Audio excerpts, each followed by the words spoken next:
It's Friday, April 15th, and this is now on H&N.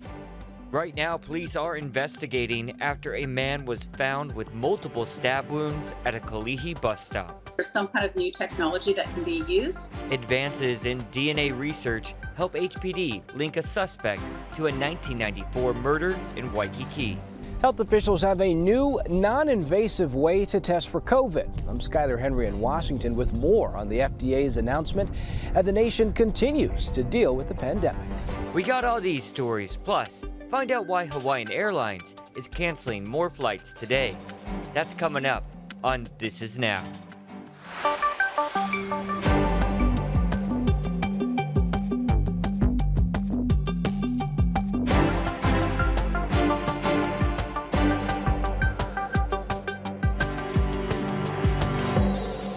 Good afternoon. Thanks for watching This Is Now. You got Jonathan and Mark here in the H&N Digital Center. We got a lot of breaking news to get to at this noon hour. Yeah, we'll start with what is unfolding on Kauai. Within the past hour, county officials announced a body has been recovered in waters off Nawiliwili. A Coast Guard cutter located it 50 to 60 yards offshore, and medics attempted resuscitation efforts but were not successful. The details of the victim are not yet known, but earlier this morning, the county launched a search for a 28-year-old male visitor who went diving in the area.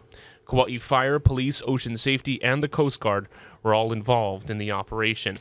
Also happening, we're also tracking breaking news out in West Oahu. Law enforcement sources confirm a developing barricade situation in Makaha. This is at a home on Alamahiku Street. Information on the circumstances is still pouring in, but we're told officers from HPD's Specialized Services Division are on the way. This comes a day after police resolved another barricade incident in Kapahulu. Stay with Hawaii News Now on air and online for details as they come into our newsroom. Yeah, we'll be sure to follow both those stories. I want to take you live now to Las Vegas. Check it out. A shot of the strip right there. You know, Americans are traveling for this holiday weekend, and many of you might be taking a chance at going to Sin City, but there's some challenges out there in the air and on the roads. Let's turn things over to Alice Barr with more on that.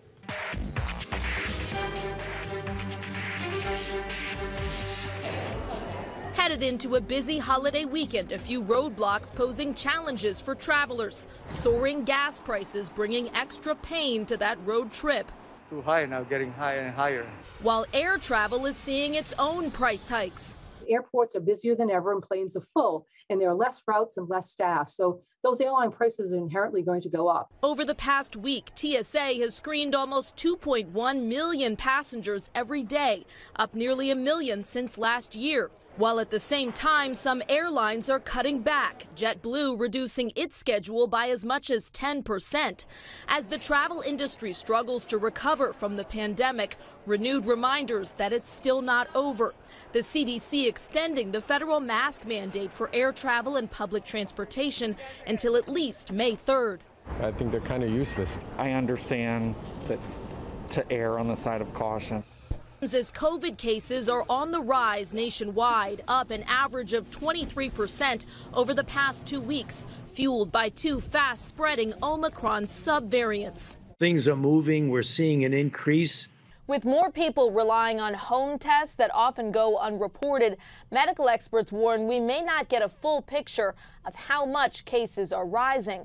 But there is hope that increased immunity and vaccinations will prevent a major spike in hospitalizations.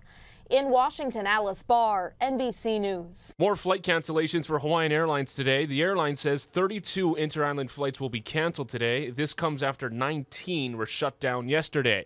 The carrier says the schedule changes come from training issues related to their flight simulator. As a result, many pilots are not able to recertify. The airline says they're swapping out their smaller jets with larger ones to accommodate more passengers. We've learned Honolulu police have opened an attempted murder investigation after a man was found with multiple stab wounds at a Kalihi bus stop early this morning.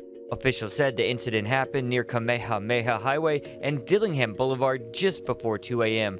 Honolulu EMS said a 32-year-old man is in critical condition. Paramedics treated and transported him to the hospital. Details are very limited at this time. There's no word yet on any arrest. Lori Vallow has been booked back into an Idaho jail.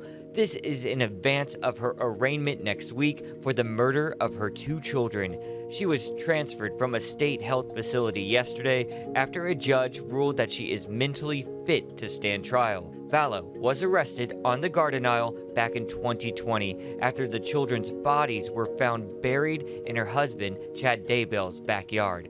Both Vallow and Daybell are scheduled for court appearances on Tuesday. This is a really interesting story. A famous genetic detective has helped local police solve a cold case dating back more than 28 years, but the suspect will not face prosecution because he is no longer alive. Ben Gutierrez has the story. The murder suspect is Cecil Trent, a retired driver originally from Michigan. He died 9 years ago, but advances in DNA technology only recently linked him to the crime. Lisa Fracassi was 37 when she was last seen in Waikiki on Halloween 1994. The New York native was a registered nurse, but was working as an exotic dancer when she was found strangled in her Nahua Street apartment, which is now a hotel. It's law enforcement saying we have time to go back and let's look at that DNA in that case and see if there's some kind of new technology that can be used to make that DNA usable today with today's technology. Private investigator Deborah Allen says in 1993, law enforcement began storing DNA evidence in a way that avoids contamination. Honolulu police say in 2020, DNA and fingerprints were given to a private genetic genealogy company. That's where world-renowned genealogist C.C. Moore, who's helped police solve dozens of cold cases, identified a man named Cecil Trent as the primary suspect in Fracassi's murder. Trent's family says he died in 2013 at the age of 48 from congestive heart failure. It's not just DNA technology, it's also a larger database that's being made available to law enforcement. His relatives at some point uploaded their DNA to a public DNA site called GEDmatch, GEDmatch. And then from there, they may not have even known that he did something. Allen says investigators cannot use information from private genealogy sites like Ancestry or 23andMe, but that information can be uploaded to GEDmatch.com, and users can opt in to help crime investigators. Could have been adopted or through an affair, or however, they may or may not even know that person. It could be 5 or 6 generations away from them, right, that you are, but you're able to help law enforcement. Had Trent been alive today, he would be tried for murder, and Allen says investigators would get a new DNA sample from him to be sure that he was the killer. Ben Gutierrez, Hawaii News Now. Horrific news out of Ukraine. Reports say that more than 900 bodies of civilians have been found in the region of Kiev following the withdrawal of Russian forces.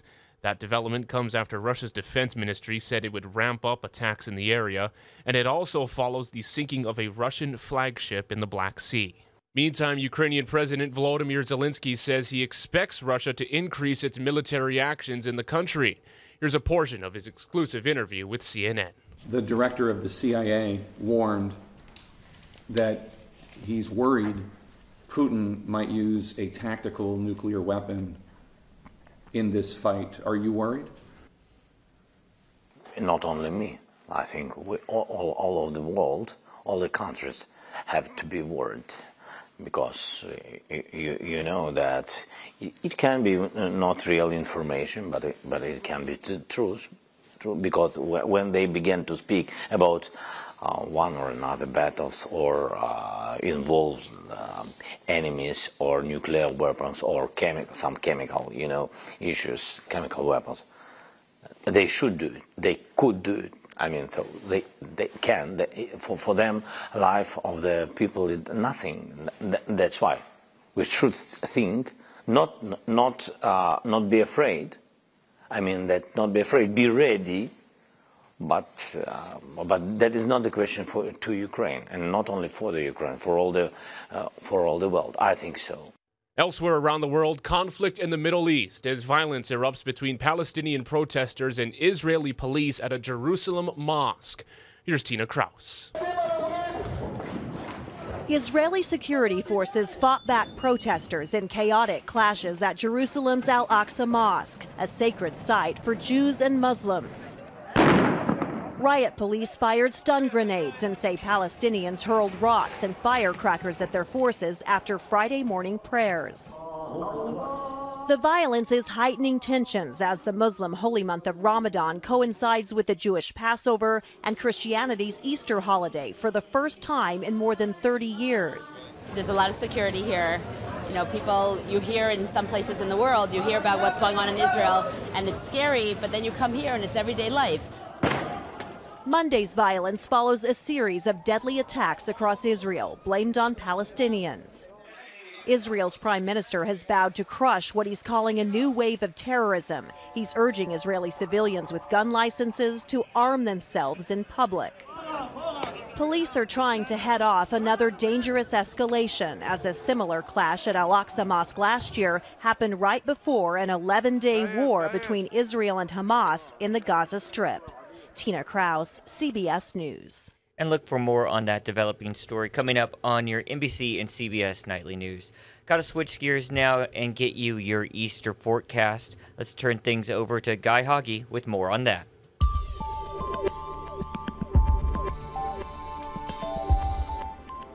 And as far as the surf, not so much, right? It's pretty small out there. Maybe some shoulder high waves in the country and in town. Tomorrow, we're expecting a little boost on the north in town, and then the east wind chop continues at about 3 to 5 feet. So there's not a whole lot going on. There's that east wind chop getting a little bit bigger through the weekend because the winds will probably get a little bit stronger. And then north and west shore is expecting a swell. Not a big one, obviously. Most of the energy passing by to the east, but we're expecting another boost on the north shore probably by Wednesday. And there's another possible swell coming in maybe next week. And the winds are going to be running firm for the next several days. We got those streamlines coming in at 15 to 20 miles an hour through the weekend.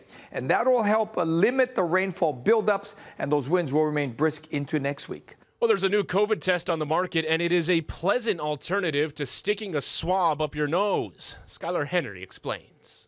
The FDA has granted emergency use authorization for the Inspect IR COVID-19 breathalyzer.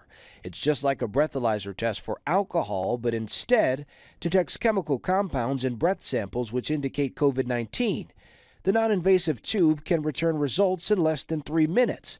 The new authorization comes as COVID cases increase across the U.S. because of 2 Omicron subvariants. The highest rates per capita over the past 14 days were in Vermont, Rhode Island, New York, Massachusetts, and Alaska. Cases may be rising, but some school districts are backing off from COVID protocols as the severity of the virus declines for most who are infected. The Minneapolis School District will drop its mask mandate starting Monday. Contact tracing will end, and quarantine time for unvaccinated adults and students exposed to COVID will decrease from 10 days to 5. In California, a mandate requiring vaccinations for students will be pushed back a year. Some parents just may need more time. They may need more data. They may need to watch other kids get vaccinated and just have that time. The move comes despite Pfizer's plan to seek FDA authorization for a COVID booster shot for kids as young as 5. A group that fights for vaccine choice says some parents are relieved about the delay. We at Let Them Breathe and Let Them Choose have been educating families on their rights and how to speak up for their kids. And it's, really good to see that at least that is making a difference. The vaccine mandate now slides to July 2023. Skylar Henry, CBS News, Washington. There was a flurry of earthquakes on Hawaii Island overnight, at least 2 that measured above magnitude 4. They were all in the Pahala area. USGS says a magnitude 4.3 quake struck just before 2 a.m. Then just seconds later, there was a magnitude 4.6. Since then, there have been several smaller aftershocks. Hundreds of people say they felt the shaking, but the Pacific Tsunami Warning Center says there is no tsunami threat to the state. HVO says everything is status quo for the summit and in the East Rift Zone. I bet you've noticed this driving over the Pali. There's a lot of road improvement work going on. Billy V has an update on that. Thank you very much. Yeah, that work that they're doing here on the Pali Highway, it's going to be replacing guardrails, upgrading traffic signals, adding new signs and markings. We're talking about this and much, much more. As a matter of fact, Ed Sniffen is the Deputy Director of the State Department of Transportation. How long is this work going to be? It's going to go to June of next year, but it's going to be a tremendous project. You can see the condition the roadway's in right now. After we're done, all the pavement will be replaced, all the signals will be replaced, and the lighting in this area that was degraded over time because the conduits were gone and that couldn't go on, all get replaced as well. So it's going to be a tremendous safety improvement for everybody, and a tremendous infrastructure improvement for this community. I know that you're also one of the raised crosswalks. You're moving it up to an area that's on Lower Dowsett, which is just south of where we are, right? Absolutely. We're moving it up there because when we start looking at the data and seeing where people cross the most, especially our vulnerable users, that location at Lower Dowsett that connects to the school and the church is a perfect place. When we start seeing the data on the system, the degradation of speed that comes in, that goes beyond the raised crosswalks, we know we can protect Ahipu'u with one at Lower Dowsett as well. Okay. Some people were saying that lighted crosswalks were maybe a better answer than the raised crosswalks. Thoughts? So when we started looking at the problem in this area, the commuter traffic coming through, the speeds that were coming through this area, and people wanting to walk across, we looked at pedestrian actuated signals. We looked at traffic signals, full traffic signals at intersections. When we started looking at those concepts, we started looking at what the problem really was. And the problem is speed. I mean, there's a lot of different reasons for crashes, right? People can be driving drunk. They can be speeding through the area, distracted with their phones. But there's only one reason for fatalities, and that's the speed that people are going. So if we want to save those lives, we want to calm this speed throughout the corridor. The best way to do it was to make sure there's a physical impediment to make sure people cannot speed in those areas. Lights work when they turn red. When they're green, people are going faster. And we see that. And we know that anytime we pave an area and make it smoother, speeds go up. So we wanted to make sure we took a proactive approach in ensuring that we don't see those speeds increase after we're done. I want to ask you about composition of asphalt. Is that something that gets talked about in your department? Do you have to always use, like upgrading computers? You got to know the most memory and all the different aspects. Does that change, and are you adapting with that? Absolutely. So for the longest time, we've used the same type of asphalt mix for every roadway, and the same solution in all these different areas. Mill and fill everything. Cut out 1.5 inches, put in the same stuff we had in before. We never really worried about the base course, the really structural section that supports everything. We don't do that anymore. We make sure when we come through an area, we could reconstruct everything. If there's cracking, that's because down below something's a problem. We go down there and fix it. When we come back up, we put in better materials, things that'll last us to 25 to 30 years rather than the 5 to 7 that we had before. So the paving actually takes longer to repair the roads? Absolutely. Slightly more expensive, slightly longer, but it'll last much longer. Okay. Hey, Ed Sniffen joining us here. One thing that I do want to mention that we talked about during the commercials is that it's kind of like Aloha Aina, know where you come from. If you're not from this area, you don't know that there's a lot of kids in Kupuna walking around here using the crosswalk. So kind of keep that in mind if you're from town or Kailua and you're passing through this area. Ed, thank you. Thank you so much. Thank you, Billy. Let's see what the internet is talking about today. And Lizzo fans, listen up. And I'm one of them. I'm excited about this. The singer says her new album titled Special will be released July 15th. She also just put out a new video for her new song, which she said in an Instagram post will be, quote, the song of the summer. During a recent interview with Apple, Lizzo said she hopes Special will bring more love and positive energy to the world. Lizzo is appearing on Saturday Night Live, SNL, this weekend as both the musical guest and the host. It's already that time of year where we're thinking about songs of the summer, right? Right, it is right around the corner. A big weekend for music, too. You got Lizzo's announcement and then also Coachella happening right now in the desert out in California.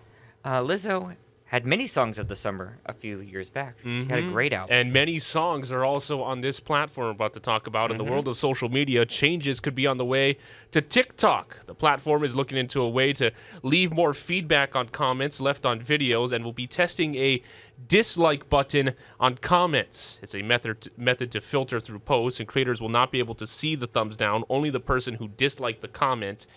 TikTok says this lets users feel in more control over posts and takes away the possibility of ill feelings between users. So a lot of big social media news this week, and this happening with TikTok, and then the Elon Musk attempted Twitter takeover. Oh, yeah. And then the double thumbs up on Netflix, too. They're changing the way their algorithm is working and the way you can respond to it as well. Always evolving. Now to some exciting news from Washington. I had to do it. Now, the White House announced today that it will be hosting its annual Easter egg roll this Monday.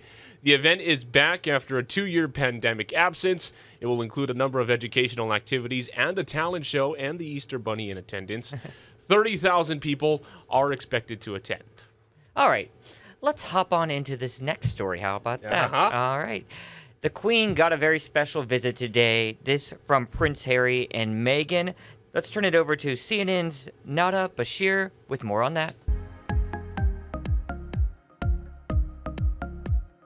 We've heard from the spokesperson for the couple, the Duke and Duchess of Sussex, confirmed to have stopped by at Windsor Castle to pay a visit to the Queen on their way to The Hague, where they will be attending the Invictus Games. That sporting event, of course, deeply important to Prince Harry, the founder of the Invictus Games, a sporting event for injured servicemen and women. And of course, it was back in 2017 at the Invictus Games in Toronto where Harry and Meghan made their first public appearance as a couple. So an important event for the both of them, of course, but Harry was noticeably absent from his grandfather's memorial service last month. And it's the first time the couple have returned to the UK since stepping back as senior members of the royal family back in 2020. So it's a significant reunion for the couple with the Queen, although we have heard from Prince Harry in recent weeks saying that the family, now based in California, does keep in touch with the Queen over Zoom calls.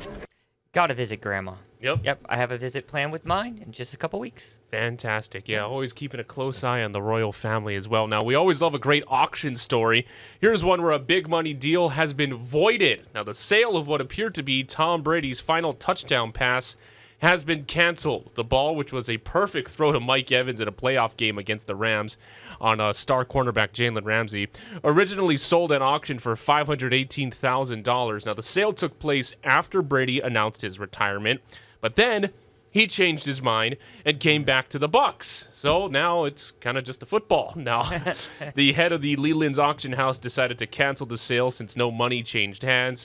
Now, although its value drops, the ball is still likely to be sold because it's still a fascinating piece of sports memorabilia. And, I mean, it sure is. It really is a great conversation piece. Yeah, this was the ball that was originally thought to be Tom Brady's last touchdown pass. But No more. Mm-hmm. All right, guys. Everyone think of this question. What is your favorite Easter candy? So we have some research done by Retail Me Not. And here's what their survey came up with. Reese's Mini Peanut Butter Eggs. 35% say that's their favorite. Cadbury eggs. What are you people thinking? 21%. Those are a little, I don't know. They're not my fave. Chocolate bunnies, a classic. Almost 20%. Now, are these the hollow chocolate bunnies? Yeah. I mean, it's hard to find a solid bunny these days with inflation the way it is going, my friend. Yeah, they're cutting corners all over the place with shrinkflation. Jelly beans. I love the Starburst ones. And now Jolly Ranchers even has some. 13% of you like those. And Peeps, no surprise, 10%, 9% say that's their favorite, and they're lying. I love the idea of the Reese's mini peanut butter eggs, but I think they might be a little bit more difficult to find. The one I really like is the Reese's egg. It's kind of like a full-sized one. Oh, yeah. It seems to have a different flavor, and I don't know. Peanut M&Ms always rule for me. I like the eggs because they're loaded with peanut butter and little chocolate. I like the ratio better. Ratio is key. Yup. You guys, that's going to do it for This Is Now. Have a great holiday weekend, however you choose to spend it. Hope you have some time to get outside with your friends and family. That's going to do it for This Is Now on this Friday. Mark and I are going to be back on Monday for This Is Now. Ashley is joining us back a little later in the week. Mark's also going to be back today, first at 4 on KHNL. A lot of developing stories he'll keep you updated on. Have a good one.